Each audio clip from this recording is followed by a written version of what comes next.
Hello everybody, the Lawn Gnome is here. Why would it come back now? So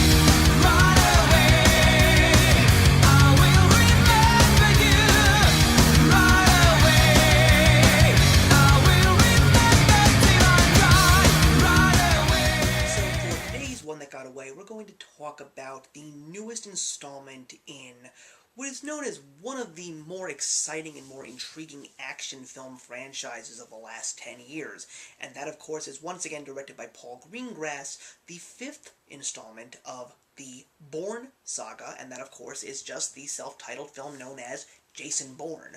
Once again, we have Matt Damon back as Jason Bourne, and he is now officially wrapped up in a whole new series of conspiracies and chases for the sake of the agency that recruited him to weed him out once again and expose him to probably some of the worst truths in the whole program that had remained a mystery to him ever since these series of films had begun.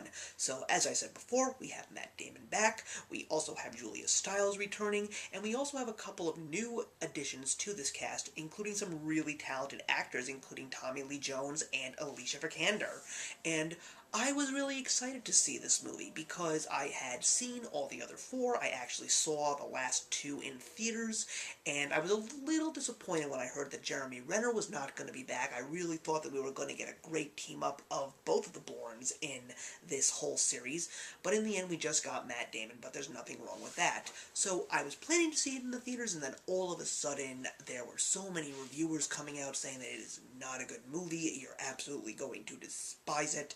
So I ended up not going to see it, which is a shame because there are very few films that me and my father actually want to go and see together. We have seen almost all the James Bond movies together, we've seen a couple of Star Trek movies together, and while I'm not a fan of seeing the Fast and the Furious films, seeing the Bourne movies was really exciting for me to go see a movie with him.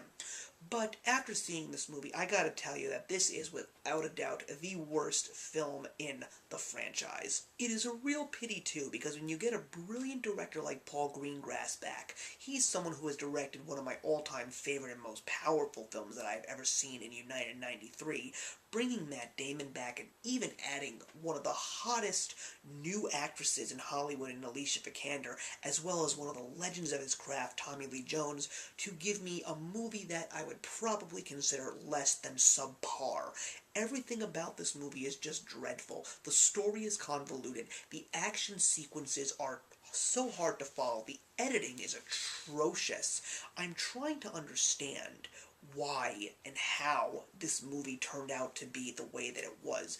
Also, the plot was just so boring, and I just really didn't understand the reason for putting this movie out at the end of the day. Like I said, I feel that the movie would have been so much better if there was something that involved both of the characters that portrayed a Bourne character from the Bourne program, meaning if we actually did get Jeremy Renner back into the story, and we did have him team up with Matt Damon, I think that it would have been very interesting to see two Bourne people actually side by side taking down the mysteries of the institution that is just trying to continue to screw with their minds. But this movie, for God's sake, this one really did screw up my mind. I even found myself falling asleep while I was watching this movie, so I'm kind of glad that I skipped it in theaters, and this is definitely not a movie that I want to see again.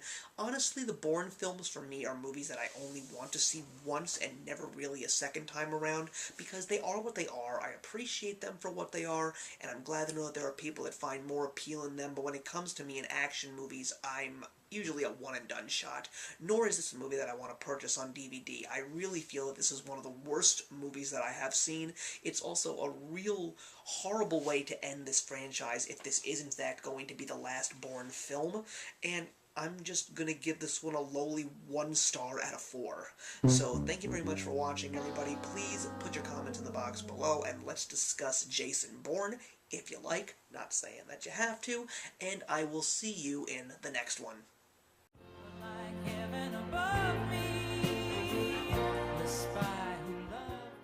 Hey, thank you so much for stopping by my channel today. If you're new here and want to see more of what my channel has to offer, please click on the link to my last video, or hit that subscribe button to be kept up to date with all of my uploads. Content of all sorts is posted here quite often, so trust me, you do not want to fall behind. I will see you in the comments, and actions speak louder than words.